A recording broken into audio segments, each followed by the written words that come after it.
All right, we are back with another edition of Who You Got. I'm Greg, he's Jimmy. If it's your first time joining us and you like what you hear, do us a favor, hit that follow subscribe button for us. And if you're joining us again, we appreciate you coming back to hang out while we give you our takes in the world of sports and hopefully make you laugh a little bit. Now, if you are coming back and you have not subscribed, you're missing out. Go over to that YouTube channel, search Who You Got 33 and subscribe to our YouTube channel. We're approaching 27,000 views, so hop on board and don't miss out on the content we post there. You can follow us on X and Instagram at Who You Got 33, as we will post pics on X. And you can also check our content out on the KC Sports Authority YouTube channel, as they will post our content over there and some other good stuff, especially if you are a fan of those local sports teams. All right, Jimmy, we had a huge episode Thursday night that went almost 2 hours, where we covered just about everything in the NFL from a future standpoint, but my iTunes people, there was a glitch. It wouldn't post to iTunes. So if you're listening to this one and you want to know who we like for a bunch of NFL futures, do yourself a favor. Go over to YouTube, subscribe to us, and you can either watch the full episode or the bunch of little segments I cut it into. All right, and with that, Jimmy, I guess there's only one place to start, and that's college football week 1 reaction. And I'll start here, and then I'll pass it to you. Yes, I understand. It got soured because it was Texas who was the only game I gave you that lost. But I do want to point out 87% is not bad, everybody. But I appreciate all your hate texts on Saturday about Texas. I did give you 5-1 with UNC pending tonight. I was dead wrong on Texas. Arch Manning did not look good, Jimmy.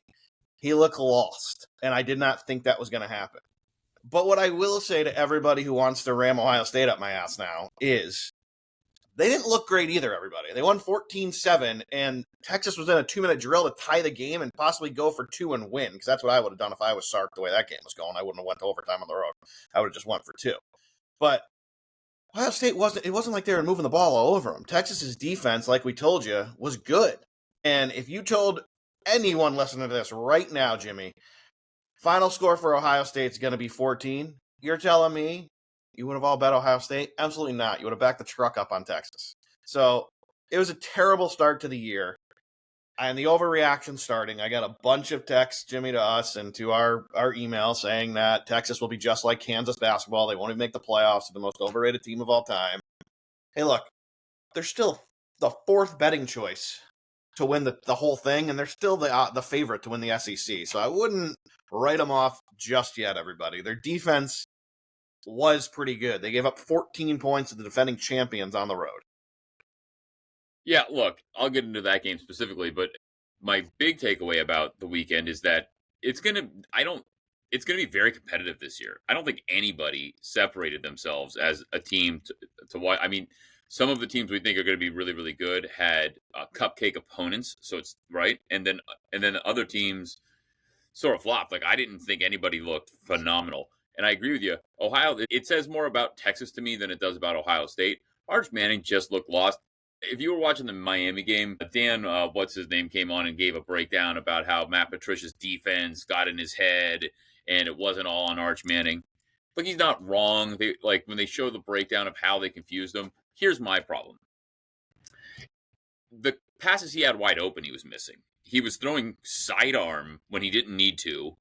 He was gunning the ball when the guy was 7 yards down the field, putting way too much heat on it.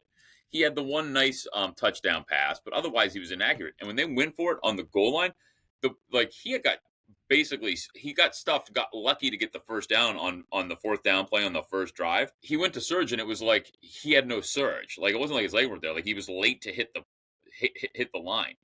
And he got super lucky that a little air opened up on the right side and got pushed through. But like on the 4th down play, they didn't roll him out at all. They were all like that. Those last 4 plays were all him up the middle or runs up the middle. They didn't get him on the edge. Didn't do anything. And again, that would be my bigger concern. He looked lost against the defense, but even the throws he had didn't look great. And I started thinking about it. I mean, if he was that great, he was there last year. Quinn Ewers was a good quarterback, but he wasn't a world beater. If he was that great, he would have started last year. So fair or not fair, I think that, look, the kid should get better, but he didn't look good. Texas has a good team around him. That's why it was 14-7, not worse. But I wouldn't feel great about Arch Manning. And the poor kid's taking a beating all over the internet. Yeah, I mean, look, it's well deserved. You get all the accolades, you have the name, you're regarded as a Heisman favorite, and you went out and laid an absolute A. It wasn't even you played like a mediocre game. You played a It was god awful game. terrible. It looked like Now, you couldn't play football. the what you were talking about with the first and goal to tie that game up, I don't know who I blame there. That could be the play calling. I just run the ball with your running back up the middle 4 times and you I score. agree. It was a play calling. I thought it was terrible play calling. Like that was but my point more than he didn't look good on that. Like, why are you running this? The the last sneak, you got super lucky. He barely got it. Ohio Right. State's defensive line had a great surge, so you go for it again on 4th down. Like it made absolutely no sense. Yeah, I think I could be wrong, and somebody will correct us and yell at us, but I think there were 3 draw plays to Arch and 1 run by the running back on those 4 plays they had to get in, and they didn't. So I don't know. Bad play calling. Arch Manning looked overwhelmed, to say the least, by the moment. It's a big spot, Ohio State. But I remind you, the kid is, I looked this up, he is the highest paid college football player from an NIL perspective. There's, he's a lot of pressure on him. So get it. I hope he does well. I mean, I love seeing another Manning at quarterback. Who doesn't want that to be a thing? But it certainly wasn't a great start. And the memes, some of them were mean, some of them were funny. Like the one of Payne and Eli saying he's adopted. See, that's fun. No, people are brutal, and that's again, you're gonna have to take the good with the bad. I did forget one. I'm sorry. You're right. I gave you 5 and 2 so far because it was such a small play for me. I completely forgot about it. It was UCLA. That was a dud on my end, and we either learned one of 2 things. Either UCLA is a god awful football team, or maybe we just learned Utah should be the favorite to win the Big 12. It's tough to tell. That was one of the games. I watched a lot of college football this weekend. That's one that I obviously didn't get to tune into closely. But yeah, they got the snot kicked out of them pretty good. Utah hammered them on both sides of the ball. I mean, they pushed them around. It was unbelievable. And it was a terrible play. That was more of a system play for me. That's why I didn't have a huge play on it. But that was that system play with home dogs in week 1 in out of conference game. So I took a shot. It did not work out well. But let's talk about the good. We nailed Georgia Tech. And it looked bad to start because they turned the ball over 3 times quick. They were false starting everywhere. But Colorado, oh my God. I don't know who's calling the plays. I don't think it's Dion. I think he's got someone up in the booth. But the clock management on that last drive down 7 was awful. Just awful. You got to clean that up, Colorado, if you're going to be competitive this year. I mean, you guys look terrible. Yeah, the one thing I think we've learned about Dion, if nothing else, is that he will address that, right? Like he'll be pretty straightforward. He had a big speech, earlier in the week to the team, and he was basically calling out the coaches as well, right? Not just the players. So you would think that he's going to probably address that pretty seriously. I would expect a better showing the next go around. Yeah, me I too. still don't think they're going to be that good, but I would expect a better showing. I think the under's looking good there for the win total. Look, we absolutely nailed Auburn. I've been championing them for a while, as we brought up with the week 1 games. I think they're going to have a good year this year, and I think they showed they're a pretty good team. So I think Auburn will be, again, I don't think they're going to win the SEC, but I think they'll be a player. I think they'll be competitive. I think they will be right around there, maybe to make the playoffs. Let me see their updated odds to make the playoffs. They have jumped all the way up to plus 250. We gave it out to you as a long shot at 4-1. So if you could. I mean, the thing with Auburn is they ran the ball down their throat, right? So sure like if they're like 307 yards, Jackson Arnold had 137 of them. He even said after the game he didn't expect to run that much, but kind of whatever it takes sort of attitude on the road. Game 1. But they're certainly going to have to find their passing game, I think, if they want to continue this stretch. But you got to get some ugly wins, and I wouldn't say it's even ugly. I mean, anytime you can run 300 yards on a team, you figured out their weakness and you tuned them up. So, good for Jackson Arnold, good for Auburn getting a win. Now, LSU looked good. I got to tell you, I watched that game. I watched a lot of that game. I think they looked good. And I think we are onto something there with LSU being one of our picks we gave out. Yeah, I agree. I watched the majority of that game. I think they look good. I mean, they did it on the road. I think that it's the same thing though. Like they look good, but I don't. And I have to remember they were playing Clemson, right? They're playing a team that like people are picking to be there at the end, like Final Four team. So I have to take that into account. Nussmeier looked good. He didn't look Heisman Trophy-esque, but he looked really good. For week 1 against that defense on the road, Yeah. Nussmeier, to me, I think he played a great game. I think he did what he had to do. I think he played a good game too. Like I said, I wouldn't come away from it if I was a fan of another high-end SEC team being overly concerned about LSU, but I do think that we're onto something with they could certainly win the SEC. So, but if I'm Georgia, am I worried? All right. Did I see enough to scare me? Georgia That's didn't what really Georgia didn't play anybody, let's be fair. they But played nobody. Yeah, if well, you're that's what I'm saying. taking That's why it's tough to tell week one because there's enough cupcakes out there. It's tough But to let's tell. take Georgia out of the equation if we can, Jimmy. Now, the other, because LSU was the 4th betting choice, and we gave them out as our pick to win the SEC. We did. Coming away from week 1, LSU, Texas, Bama.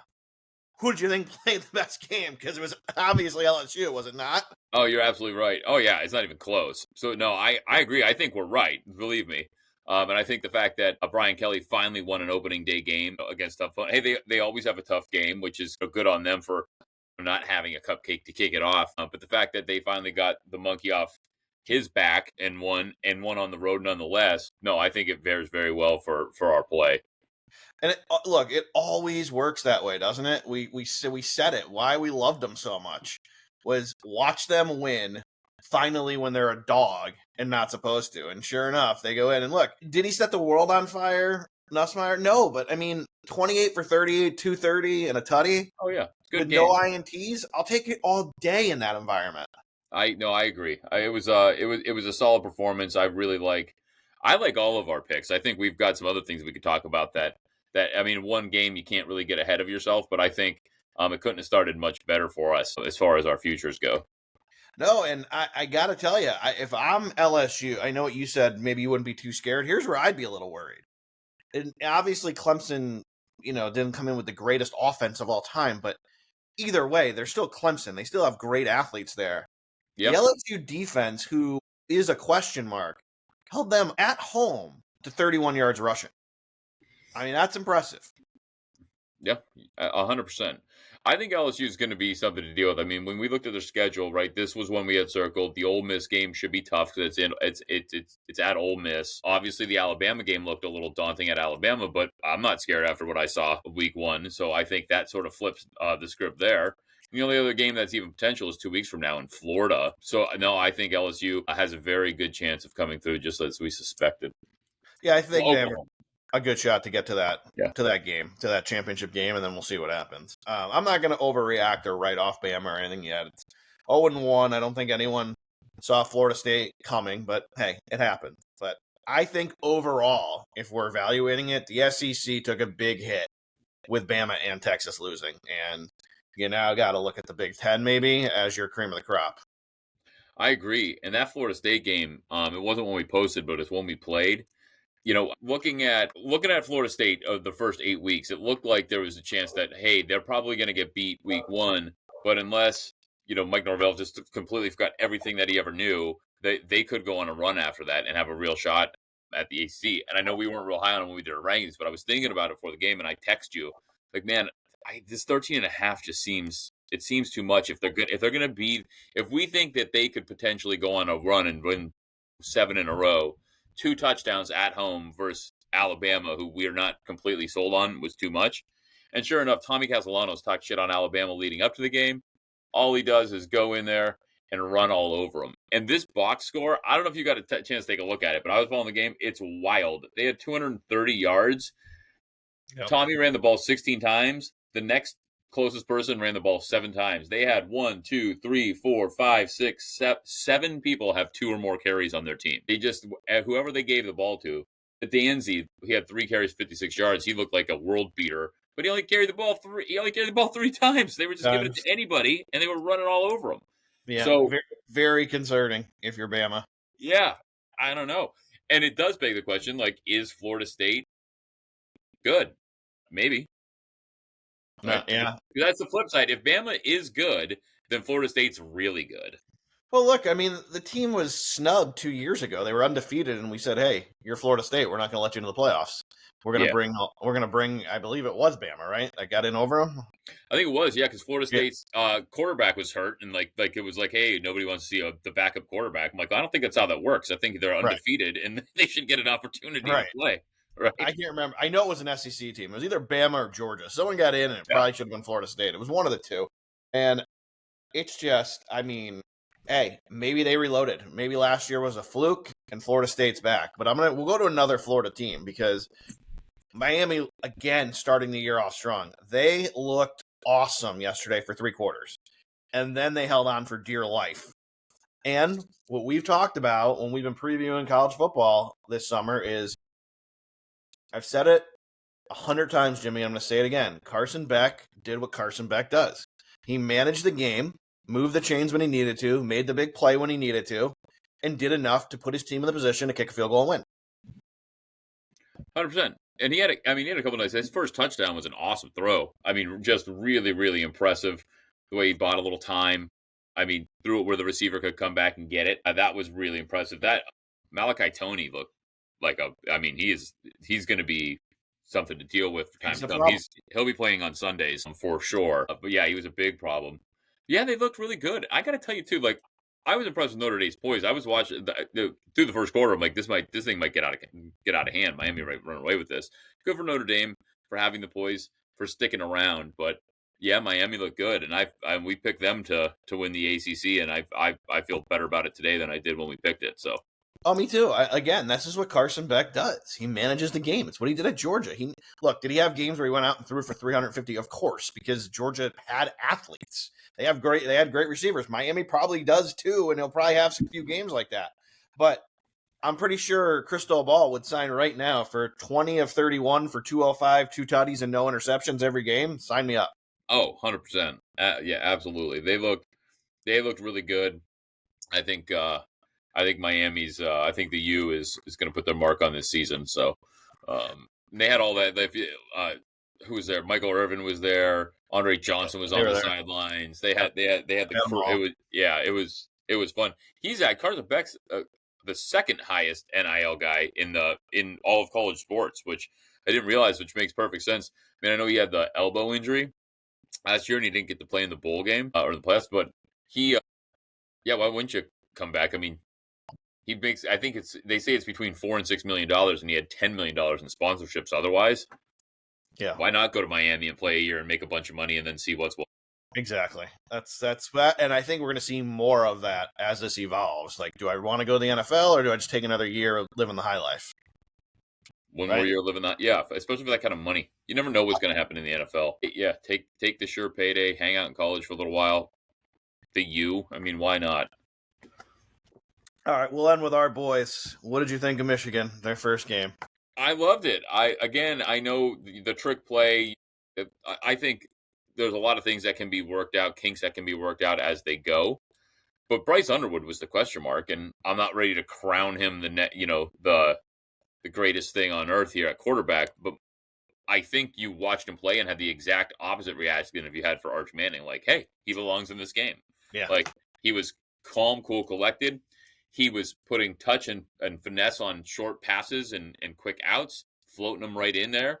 And he was gunning the ball while he was running right, gunning the ball across his body, back left on a rope and hitting open guys. I mean, he looked fantastic. I mean, he's a legit quarterback. He turned 18 2 weeks ago. Like that was our big question. That's why we were like, Michigan, maybe it's a year early.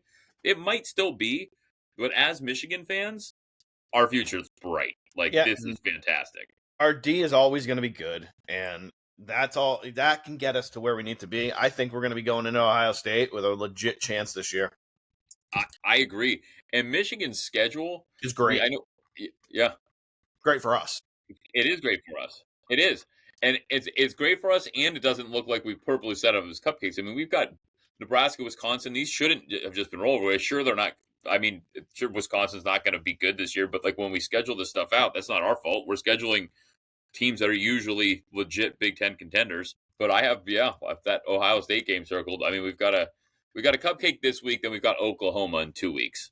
So that'll be if we get by Oklahoma, there could be a run to that Ohio State game. There's a legit chance that's the case. So Oklahoma will be a real test, and then let's see what and then I think Nebraska, Wisconsin, a couple of the cupcakes in there, and we of course, as always, end in Ohio State.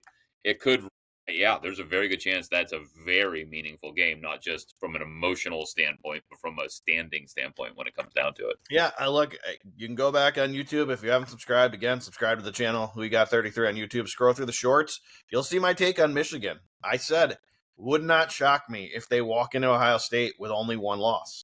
The schedule sets up beautifully. Will they stub their toe once? Probably. But if you told me right now they walk in there 11-0, I wouldn't be shocked. The schedule's not that difficult. With that said, I think even if they do go 11-0, they probably have to beat Ohio State and then play a competitive game in the championship to get into the playoff. Yeah, maybe just get to the championship game, because I don't think a 2-loss Michigan team with that schedule is going to get in. You're probably right, unless the second loss was in the championship game. Right, exactly. Yeah. To your point, then there's a reasonable chance that's the case. But yeah, no, I think, like I said, that was my big question mark. We knew the kid. I mean, he was the number 1 recruit coming out of high school last year, but he's young. You don't know what you're going to get from someone in that position. The fact that he was poised, he was ready to play. I know they were playing the Lobos, but look, big house. It's a big stage. It's the first, so, and it wasn't too much for them. So yeah, this week will tell. I mean, look, they're going to Oklahoma. Like that's going to be really difficult, right? Yeah. So let's see what happens after this. Like I said, the Nebraska, USC, you kind of have to circle. And other than that, they're playing at Michigan State, but that obviously doesn't scare me. So let's see what happens when they get to that Ohio State game. But yeah, I think you circle Oklahoma. Nebraska's not going to be easy, and then I think USC would be the other one that I would look at. But yeah, I agree with you. They got a real chance. And hey, the one thing I would say, like, he's only going to get better. Like, he's not going to regress. So, as long it doesn't look like he's the guy that's going to lose the game for anybody, right? He was very smart with the ball, but yeah, I mean, talk about arm talent, man. Kid's the real deal. There's a question for you as we switch subjects now. Why can't we just dominate at the U.S. Open ever, ladies? Maddie Keith goes out early. Coco Gauff goes down today. Pagula moved on, so we got the Bills moving on to the semis.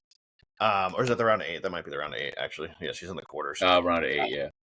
Quarters, but she's a big favorite in the quarters. She's minus 200 favorite. She should move on an unranked opponent, but my God. And then tonight, hopefully, Anasimova can move on for us, give us at least 2 cracks in the quarters to get someone home. But shocked Maddie Keys went out in the first round.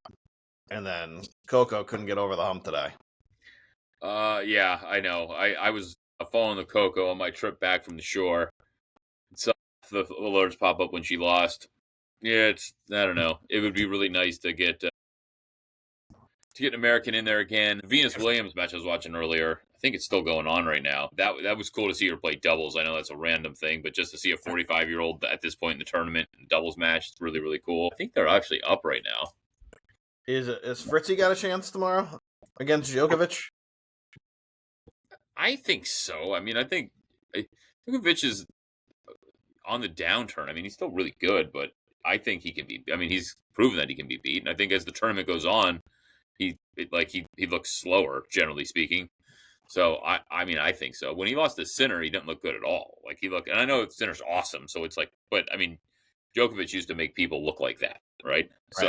So I'm taking Fritzy under the lights tomorrow night. At home here on our home soil to beat Djokovic plus 140. I like it. If anyone hears that before that match gets started, I'm taking Fritz. I think he's going to beat him tomorrow night. I think we get one of the American men. We get one of these American men, the only one that's left, obviously, into the Final Four. That would be awesome. All right. Anything we should be paying attention to UFC wise this week? Yeah, look, it's going to be a great fight. It's a midday card again, so you're not going to sacrifice your big football game at night. Obviously, there's a lot of college on, but it's a midday card. The main event should be on around between 5 and 6. Not the main card, the last fight, but it's going to be really, really good. It's Imavov versus Caio Borralho, and Borralho is one of the fighting nerds. He could be the best of them all. Fights at 185. I believe he's ranked 7th now. And Imavov was number 1. I think he was the number 1 contender until DDP lost the the title, and so he slipped to 2. But it's plus 110, minus 130 in this for this main event. Like, this is going to be a great fight, and to get this one for free is even a bigger deal. Now they're both going to be in line to fight Shmaev, who just completely dominated as a challenger for the belt. But it's a really tough one to pick, man. I want to pick Kaio because we like the fighting nerds here on this show. Easily my favorite team. But it's a real tough one. I wouldn't blame anybody for going the other way. I'm going to take him at minus 130. I also like the under 4.5 rounds at plus 145. These guys both hit with a ton of steel. They both are very good strikers. That's why it worries me for Kaio. Imavov is quick. His last up, he just knocked out Israel Adesanya, which is one of the greatest champions ever. Anderson Silva, obviously the greatest champ at 185. Anderson Silva, to me, is the greatest champ of all time, period. But he knocked him out. He beat Brandon Allen. Decision before that. He knocked Jared Cannonier out, and Kaio beat him in a decision. So Kaio beat Paul Craig, knocked him out, hit him with a knee, hurt him really good, and then ended up catching him. He was funny, that Paul Craig fight. He was like almost knew he couldn't get hurt. He was getting hit with some kicks, but he was kind of hit like lunging at him with his jabs, so he didn't have a lot of power behind him. And then once he hit him with the knee, and he just cracked him and knocked him out in the second round. Called Jaron Cannonier out after the fight, got the fight win to a decision with him, where Imavov knocked him out. So it's a really tough pick, man. It's like I wouldn't blame anybody for avoiding it, but I'm going to go with Kaio fighting nerds, and I'm going to consider the under 4.5. The only other fight that I like is not because it's the second to last fight, but it's another fighting nerd of ours who we run on. Mauricio Ruffy, who we bet on before, knocked out King Green. We were on that one money. He's fighting Benoit St. Denis. This guy he won his last fight by submission, but he got knocked out by Renato Moicano before that, and he got knocked out by Dustin Poirier. So he's 1-2 in his last fights, and Ruffy's on the come up, and he's minus 200. I'll lay 2 units to win 1 all day long on Ruffy. I don't see a world in which he can lose this fight. So yeah, give me Ruffy minus 200. That's the one we will for sure play. Okay. If it was 250 or more, I don't know if I'd want to lay it, even though I think it's a home run. But I can't figure out why this isn't minus 250 or minus 300. So at minus 200, lay 2 units to win 1. No problem with it all day. All right. I got a question for you. Did you collect cards as a kid? Like baseball cards? I got to tell you, and anyone who, again, is in the 81 club, who was born in 1981, can probably relate. I did too, like quite a bit. So I decided to get back into it a little bit, dip my toe in the water, if you will. When I tell you it is now the most confusing thing I've ever seen in my life, I don't even know what I'm looking at. I tried to look up I used to get Beckett as a kid, like the magazine. Oh, I love Beckett. Yeah, that was... Dude, there's so many different variations of like there's a yellow background, there's a blue background. He signed it. He didn't sign it. He did this. It did that. Oh, it has a pink in it. It is incredible how many differentiations there are. I will tell you though, I did one smart thing, everybody. In time when Crosby and Ovechkin came in the league, I bought 2 boxes of cards. One I opened and didn't get shit. The other one I left sealed for the last 20 years, and those are selling between $2,500 and $3,000 right now, and there's not many left. So that's the one smart thing I did. It's sitting right over there, sealed. So I have a couple friends that are still into cards, but they just find old cards, and I don't think they are aware of what's happening in the current trading card world. Yeah, I mean, I'm telling you, it is crazy. Now, look, it's more fun, I think, than when we were kids because you can actually pull autographs and shit like that, which is cool. Yeah. But again, like he signed it in blue pen, he signed it in green pen. The red ones were more. It's unbelievable. It's wild. Unbelievable. It's like when I see my 85-year-old uncle when I'm back home visiting my parents walk across the street with his like magazine and his Kelly Blue Book, the little black book, flipping, checking prices of cars. Like what everybody else just uses the internet. Like I can't believe they still make that. Kids won't know the joy of like getting a Beckett. You have the most recent Beckett and like fighting over it and looking up the cards and looking up the page and looking up is it Donruss? Is it Topps? Is it right? Like that was something about that, having the paper and having to look up the card and what issue is this and did it go up from the last issue to that? Like there was something that'll just not be replicated about that era. The one thing that did hold strong, and I'm only going to collect 2 things, really. I'm going to be football and hockey, because that's what I used to do a lot of. Baseball when I was really young, but football and hockey. Young Guns by Upper Deck has made it all this time. So I was happy to see that. And the hockey seems a little bit easier to play with and find what you're looking for than the football ones. The football ones, I can't even begin to tell you how lost I am when I'm trying to look up what it's worth. Yeah, sounds complicated. If someone does know how to uncomplicate it and has a take on it, please give us an email at whoyougot33@gmail.com and educate me, please. I'm sure there's an app where you can scan your card and it just tells you. I got it. Yeah, and then I have to see what they sell for on eBay. That's the only way I can figure out what some of these are worth because literally can't find them in the back of the magazine. Don't know Awesome. what the hell it is. I think I know what it is, and I'm like, wait a sec. This is number 27. That's not here. So I know it's not right because there's a I low. didn't realize kids still did this stuff. Yeah. I don't know if they do. I think adults do because it's so expensive. That's a good point. I mean, a pack of cards now can run you $20. Really? Oh yeah, like the ones I'm buying, and that's the other part. There's retail boxes, there's hobby boxes, there's blaster boxes, and they all guarantee different things. So like if you go into Target and you buy, I don't know, one of their retail boxes that guarantees maybe 1 or 2 autographs, you're gonna pay $60 for 7 packs of cards that has maybe 7 cards in each pack. You're right. It's adults. Yeah, it's people from our generation that either never got out of it or like yourself are getting back into it. Or they're now teaching their kid, and if they bend the card, they're probably grounded for a month, and they should be.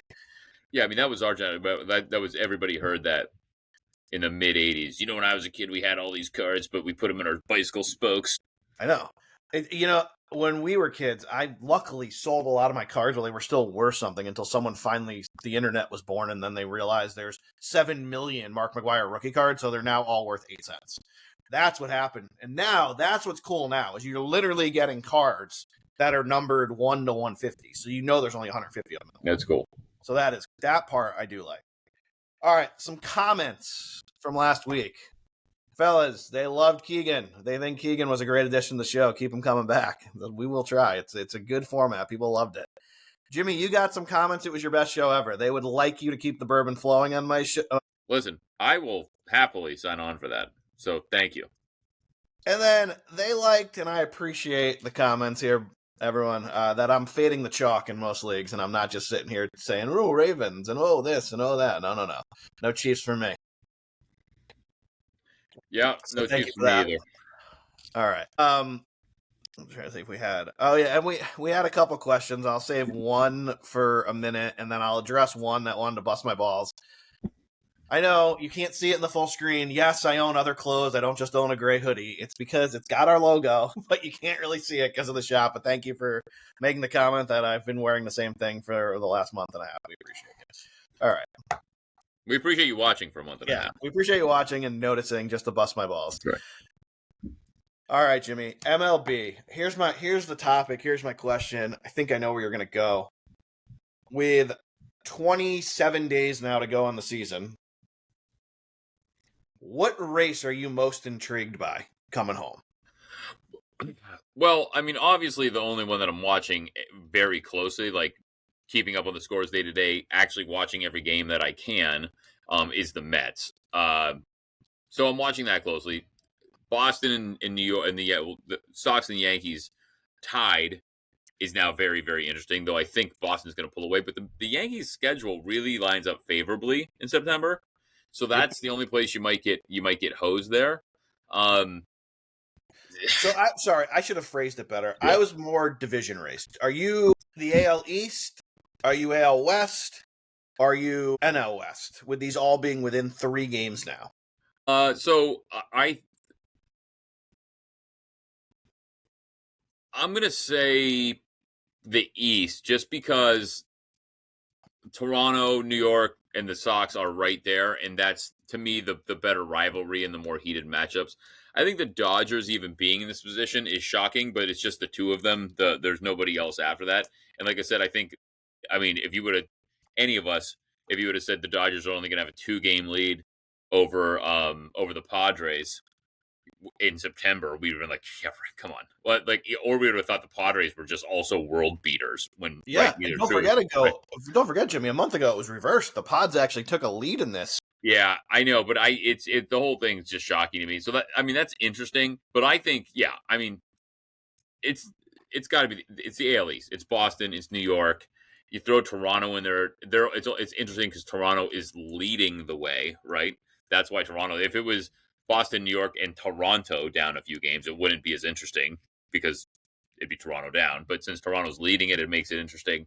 So I think that you've got to say that is. And again, I think the schedule lines up for New York to probably pull ahead, right? But that's kind of the Yankees thing. The Mets is totally opposite. They win the games, the tough games, and they blow the easy games. So I don't know, but the Yankees love to punch down, so Yep. it lines up well for them.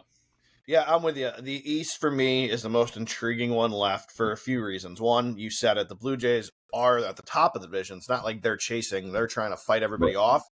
The Red Sox have been the best team in the American League since June, and then the Yankees have the best run differential between all of them. So you would think being up 134 runs in your differential, you'd be in first place, no problem. Red Sox are sitting right there, plus 104, but what makes the Sox so intriguing is they're playing the best baseball out of all these teams. So it's going to be a hell of a ride home. Now, on a wild card front, I think it's over. I think the Mets are going to lock up the wild card. I don't think the Reds are going to make a serious charge at them. I don't. I don't either. I think that I mean the problem with the Mets is the problem with the Mets. I said they had to go 5-2 to end August, and they didn't. They went 4-3, and this is what drives me nuts. They went 3-0 against Philly, so all of a sudden I changed my expectations. Like they need to go 6-1, and then they go 1-3 against the Marlins. Right? Yep. They come back today. They beat Detroit, but again, I mean, look, it's brutal. Listen, this pitching. Mania gets in, goes 3 2/3, gives up 8 hits and 5 runs. The bats had to bring him back. Soto brought him back today. Soto went 2 for 3. He had 6 RBIs and walked twice. So Soto just, not one name doesn't earn your contract, but we can't blame him for this. I mean, he almost single-handedly won this game. He had was responsible for 6 of the 10 runs. Batted in. He was on base 2 other times. And again, this was a tough game. This was in Detroit. This is one that you wouldn't expect them to win. So they take 3 against Philly. Somehow at home, they drop 3 or 4 to Miami in here. So the question becomes that they called up that kid, 22-year-old kid who won the game the other night. Didn't look unbelievable, but he's at least legit. They've got Nolan McLean they called up that's been playing really well for them. And they've got this other kid, Sprout, that's pitching up in Syracuse still. Like, wouldn't it be wild if the Mets called up 3 prospects between August and September and took these 3 young kids and said to all of Senga and Mania and Peterson, and Clay Holmes looked terrible the other night, right? I mean, they just can't catch any pitching. If they had any depth in their starting pitching, the Mets would be legit World Series contenders. And as a fan, I can't sit here and believe that they have I mean, they would have to just all of a sudden get hot on the mound for them to have any fucking chance in this thing. Yeah, it's going to be a fascinating run in here. So it's good to see so many competitive races right now in MLB. It'll give us a last good month here and something we'll touch on every episode with an update. But what everybody wants to know is now we're moving. NFL is here. It's back in 3 days. We're going to finally have a game that counts.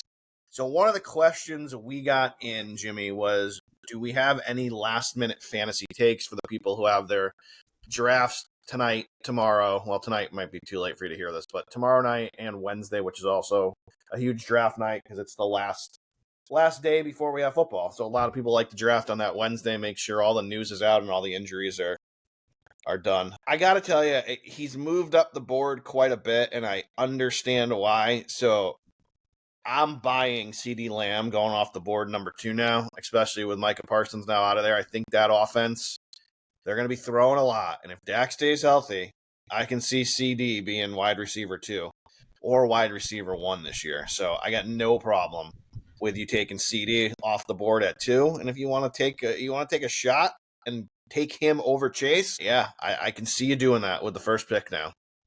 Yeah, I don't know. I still think I would go with Chase. I saw that as well. The board I'm looking at, they've as far as receivers go, he's moved up to the second. I still see Chase above him. I don't know. It's a tough one for me. I think that I would probably still go Jamar Chase. I do understand why you might go CD, and I think like we talked about with Pickens there, it's going to take a little bit of pressure off of him.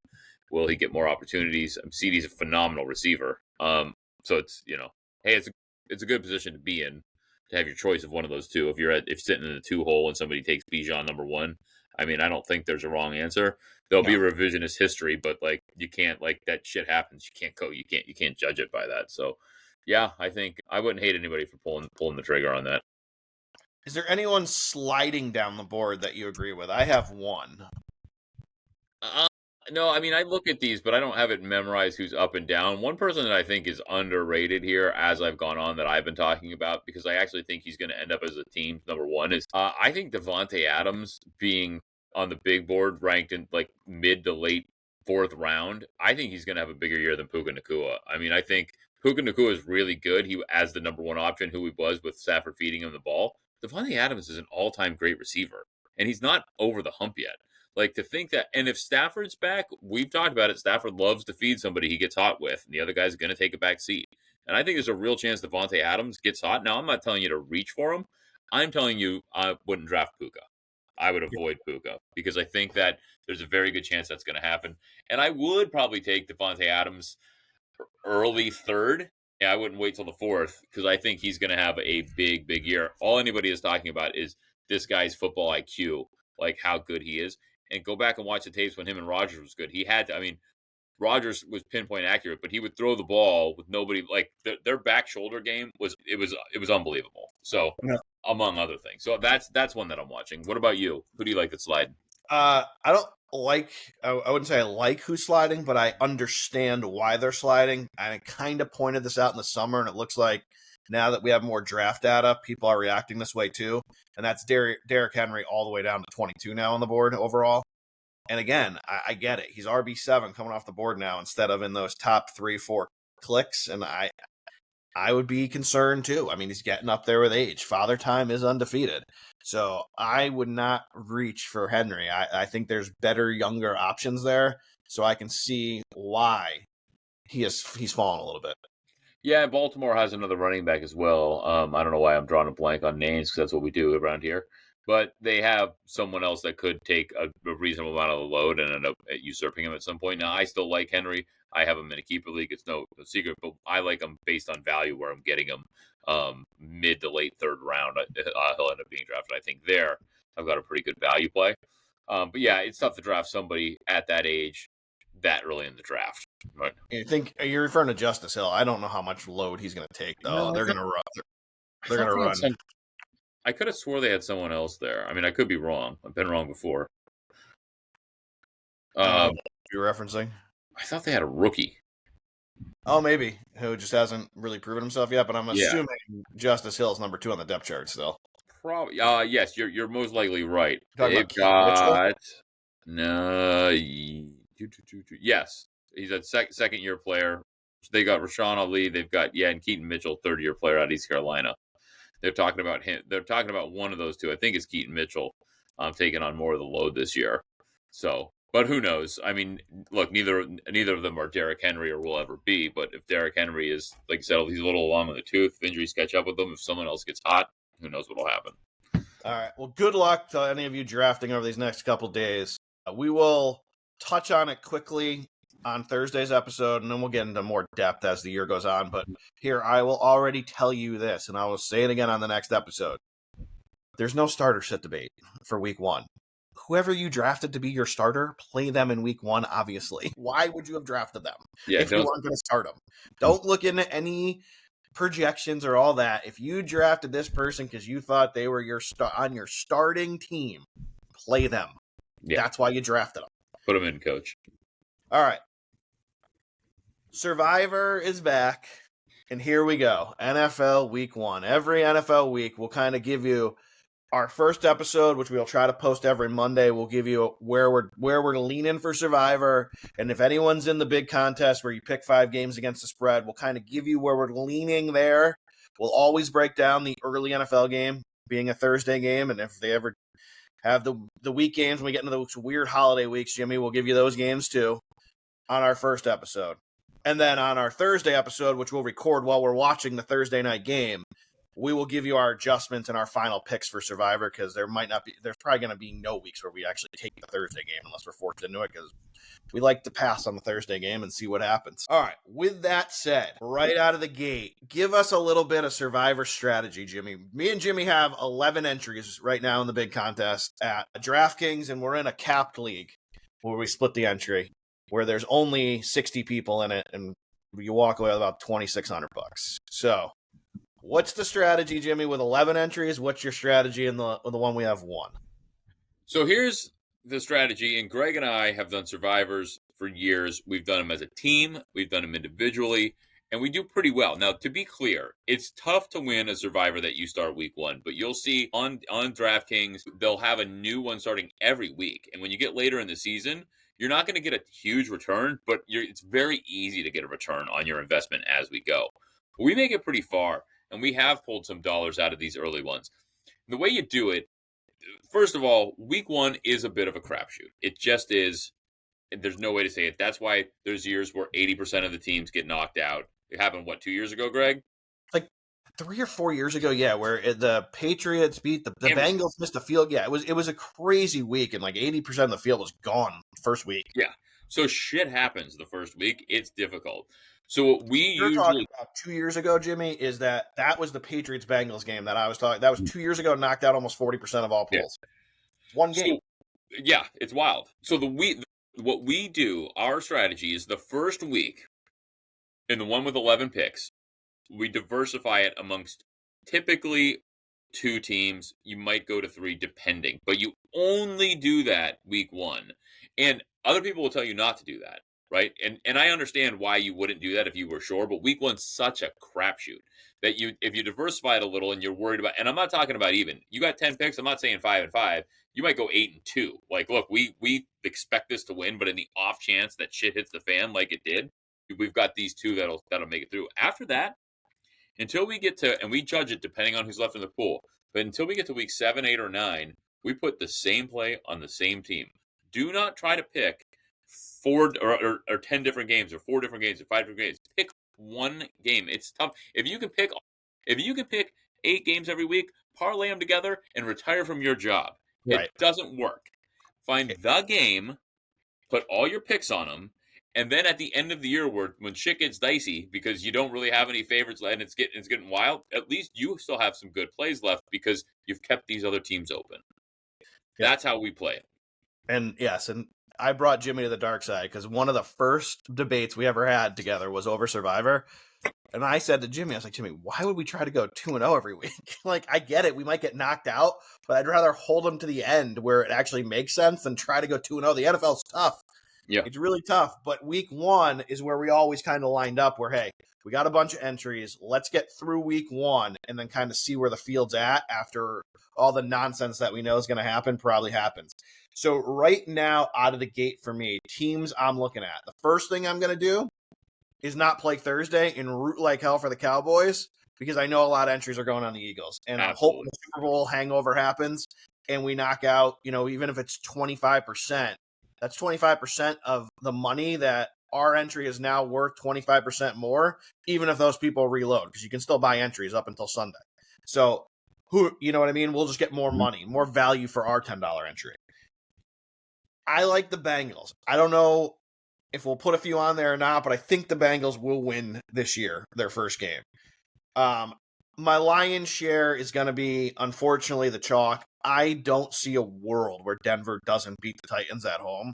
I'm just hoping maybe a couple other things happen in week one. I'm hoping, like I said, the Eagles go down. And then I know it goes directly against what I said, Jimmy, in the preview show, because I think the Commanders can win the East. I'm hoping the Giants shock the world, get everybody psyched up that they might be good, and then obviously they'll fall on their face. But maybe they'll shock the world week one, and a lot of people will go out on the Commanders. And then where I think I might convince Jimmy to put maybe one entry to get cute and root for everything else to go the other way is I'm looking real hard at the Colts at home. I think not only from a betting standpoint, but from a survivor standpoint, I think the world's going to come in on Miami because everyone thinks the Colts suck and they don't realize they're actually not a bad home team and they usually have a pretty good defense. Love the Colts at home. So we might sneak an entry there. Look, we've talked about this because we've had these entries for a while. Where are we going to go? I think Denver is the right play. Not only are they at home, they're facing a rookie quarterback with a really good defensive and offensive coach. Sean Payton's an all-around coach. I know he's an offensive genius, but he's a good all-around coach. They're not going to let a rookie come into Denver and run all over them. You've got the effect of playing Mile High. You've got the second year of Bo Nix and Sean Payton together. You've got an awesome defense led by Patrick Surtain II at corner. There's just too many reasons why I don't think they can come in. Now, would I take the 7.5? I don't know. But I don't think there's a way that if they do, hats off to them. We move on. Joe, I think the Eagles Cowboys game, the line on it, the 7.5, it's not going to be 8 or 10. It's going to either be the Eagles come in and blow them out by 35, or it's a 3-point game. Like, I think it's one way or the other. There's a chance that the Cowboys are so come in and pull this upset off. I agree with you. Super Bowl hangover. Their defense was bad last year. They've got Dak. They've got a better offense in theory. Who knows what can happen in that? Is a divisional game. The other one, like you said, the Commanders, Giants, everybody's counting the Giants out. The Giants have Burns and Lawrence and Abdul Carter. I mean, they've got a murderer's row on the line. They should be a good team. Do I think they're going to win? No, but could they? Yes. Especially in game one, people are rusty. I don't know, man. The only other game that's really out there is the Cardinals game, and I'm certainly not betting that. I don't think the Saints have a chance in hell, but I don't like taking a road team in week one. And that's why I would avoid the Bengals, not just because I'm a Browns homer. The Browns, for some reason, beat the Bengals in Cleveland. The Bengals, for some reason, lose game September. This probably is the year that changes. But, like, if it doesn't, we'll be like, what are we doing with our lives? Like, we knew this happens. We knew Cleveland beat Cincinnati for some reason, inexplicably, even when they're good. We knew Cincinnati can't win a game in September, and we took it anyway, and damn it, we're out of the pool. So just based on the fact that if it happened, we'd be out of our mind. Like, why didn't we listen to the obvious data? I'll probably avoid that. And then, now for those of you in the contest strategy for me is easy. Wait as long as you can. Don't just make your picks reactionary when the numbers come out and you say, okay, I like this. Get as much information as you can and look to take advantage of those lines that are locked, because lines change all the time. Get as much info as you can and make smart decisions. Week one for me, the teams that I'm looking real hard at are the Giants, because the key number is 6.5, and that's what it is in the contest. Jimmy's going to hate this, but I love the Bengals. I'll be shocked if they don't win this game by 2 scores. I already mentioned the Colts, so I'm giving a hard look to the Colts. I am betting the Lions in my account, and in this, the fact that this line's moving, too, is just, I love it. I hope it gets to, I'll be psyched if this goes to 3. The Lions are still the best. Who, by the way, I get he's a nice player. He's not going to make the Packers Super Bowl champions, everybody. He's certainly not going to single-handedly slow down a Detroit team that went. Did they not put up like 180 points on Dallas last year? Didn't that happen? Yeah. Did I dream that? Yeah. That happened, right? Okay. I'm with you. And then I'm taking the Bills at home. I love the Bills. Love them in that spot. They win those games. I agree. Look, the Bills' money line is minus 112 right now. Take the money line. Don't worry about the 1.5. Yeah, but in the contest, Yeah, right. Makes sense. Yeah. Yeah. No, I see what you're saying. Look, it's not because I'm a homer. It's based on what's happened in years past. I don't like the Cincinnati line because they've lost. Now, I think they probably still win the game, but Joe Flacco and Jerry Jeudy can score in that shitty defense. I don't care if Trey Hendrickson's back or not. So I think it's going to be close. And one thing we know about Flacco is he's going to let it fly. I don't trust Cincinnati DBs to pick him off like the Texans did in that playoff game a couple years ago. So I think they win, but I think they keep it close. I think 5.5 is too much. It's just too many points in that game. I think I wouldn't fault anybody either in the contest, because again, you got to look at the contest numbers of taking the Chargers, getting 3.5. You got a key number there, 3.5. I don't hate Jacksonville in the contest either, getting minus 2.5. We're under a field goal there. They're at home. New England, too. You get a key number there. It's 2.5. Now, I like the Raiders. I don't know if I'm going to bet it, but I'm leaning that way already. I think way too many people are already locking up the Patriots for my liking week one. So there's a lot of interesting ones. We'll kind of lock in on Thursday and give you our official 5, but that's kind of who we're targeting. But the ones we are going to give you tonight to end the show with are the first 2 games of the year. So I'll take game 1 here. For me, it's an angle I play every year, and I'm doing it again this year. I am pumped that this number moved to 7.5, and now we're getting over a touchdown. I will be all over the Cowboys. It'll probably be a decent size play for me. I love the 7.5 here. Again, It's game 1 of the year. Philly has a lot of new faces on defense. Dak and CD are going to do their thing. And if they can get anything out of that Cowboys defense to just kind of keep them hanging around, I just love this number being 7.5. Because, hey, look at it this way, Jimmy. We can be down 31-17. Game's over, really. And Dak gets the ball back. 3 minutes to go. Ding, ding, ding, ding, ding. Touchdown, 31-24 loser. 3 knees from Hurts. We all go home happy. Mm-hmm. It's just moved to 8.5 in live time while we've been talking. No kidding. Yeah. I still have 7.5 here. Are you in DraftKings? I am. I have 7.5 here, Matt. Plus 105. I got 8.5. Oh, yeah. Okay. So it's 8.5. Just moved to 8.5. Minus 115. Yep. Moved a point. Good. I hope it gets to 10.5. Yeah. Keep letting it go that direction. I agree with you. I have Dallas circled on my paper. I just told you which way I think it would go. I think we're either going to know we lost the money early or they're going to keep it tight. But your analysis is even better. You're right. They're going to come. They could get a garbage time score, and it puts you over. Right? I don't. At 7.5, I would have been just as fine with 8.5. I had 7.5 written down. Right. So I agree. I think it's overreaction from Micah Parsons leaving. I think they'll be able to score on them. I think it'll be a better game than people think. I don't think Dallas is going to go in there and just saying, "Oh, they're the champs. Go ahead and kick our ass." Yeah, it's way too big of a line for me. Take Dallas all day. Yeah, I'm with you. Again, it's just a key number. I'm in. When you can get the 7.5, it makes it such a big difference. And again, Dak is the quarterback. We don't have to worry about some, backup trying to get us that garbage touchdown. Dak, right. As long as Dak's, and we'll assume he stays healthy for game 1, give me the ball in his hands. Again, he didn't have a great defense a couple of years ago when they went bananas. They were getting a lot of turnovers. Diggs was intercepting everything. Parsons was getting sacks, but the defense wasn't something you went in going, "Oh, we're not going to score today." They were very advantageous. So again, I think we're locked in here on the Cowboys. So play the Cowboys if you're following us there. Game 2 for me is going to be exactly what I said I was going to do, even though they had a couple injuries in preseason.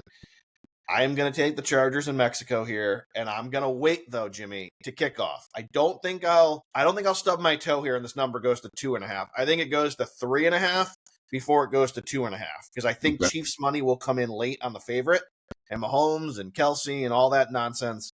So game 2 for me is definitely a play on for the Chargers, but wait as close to kickoff as you can and see if you can get another key number and see if that'll click up to 3.5 for us.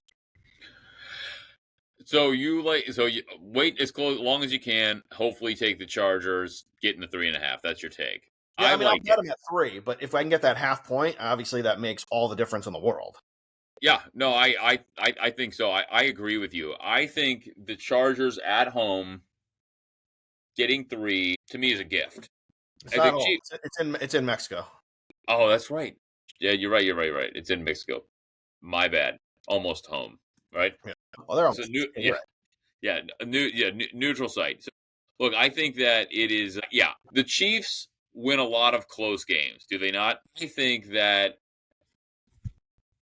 think the Chargers with Harbaugh back for another year. They're going to pound the ball. They've got. They still have a good running game. They got what's his name, Omaria, and Jesus Christ, drawing a blank. The rookie kid out there that's going to play great. Herbert's going to play well. He's not injured yet. Herbert gets nicked up through the season, but he's not going to come into this game beat up. McConkey. They run the ball, play defense. I like the under in this game as well. I haven't talked about totals lately. I don't play a lot of them, but I don't think this is going to be a super high scoring game. I think the 45.5 is a telling number to me. I think if they thought it was really going to be a shootout, it would be higher. So I like the Chargers with the 3. I would take the under in this game as well, under 45.5. I think they come out slow, a little sloppy, if nothing else. I think they play conservative because it's a divisional game. I like the under. I like the Chargers. Yeah, Hampton is the back you're talking about. Martin Hampton. Yeah. He's gonna be a good back, and he's in the perfect system for him. 100%. Yeah, I'll say, you could be right with the under. If memory serves me right, these guys were complaining about the field last year and the condition it was in. It was very slippery. So yeah, They almost always do when they're not in the U.S. In the U.S., yeah. So it could be an underplay here. I can completely see that. It's trending that way. It's 44.5 I see now. And again, the over-unders, I say all the time, I would wait on those two if you really like an under, because normally Americans do two things late. They bet favorites and they bet overs, because that's what we want to see. We want to see favorites and overs. So me, you'll hear a lot throughout the year. I love to play dogs and unders. That's what I try to do. So I think we're locked in. Those are our two early plays this week in the NFL. We're going to give you the Cowboys plus the points as that number keeps going up. We'll say 8.5, but we'll see what it lands on. And the Chargers at some sites are already, I was just looking, plus 3.5, but you're going to lay a little juice, minus 120 at a lot of places. So if you can get the 3.5, get it now. All right. We appreciate you tuning in for another episode. Jimmy, what do you got for us to close us out? Football is back. It's official. Really excited. Let's win some money, win some Survivor Leagues, and have some fun.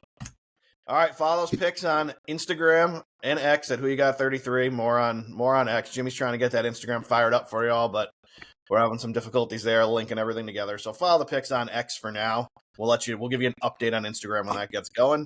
And you can email us any comments, questions, or any game you might want our take on, because college football gets extensive. Who You Got 33 at Gmail. Again, you can check out some of our content over at the KC Sports Authority YouTube channel. If you haven't checked that channel out, go over there, give them a follow too. Check if you love the Chiefs or any of those local teams. They put up some great content. And again, if you are listening to this on Apple or Spotify, go over to our YouTube channel, please, and subscribe for us as we're building that audience. Like I was saying before, we got 27,000 views. Join the party over there. Jimmy, anything to add to that before I close us out? If you really like it when I'm drinking bourbon, you can buy me a bottle. Maybe a few people pitch in, you send it here. I'll get hammered every show. It's not a problem. Oh, yeah, look, please do. In care of Jimmy Verga. We're not going to give out that address, though, because that could just get dangerous. We'll figure it out. But we'll figure it out. All right, good luck, everyone. Again, football is back. We couldn't be more excited. Let's cash some tickets. And remember, it's never under till it's over.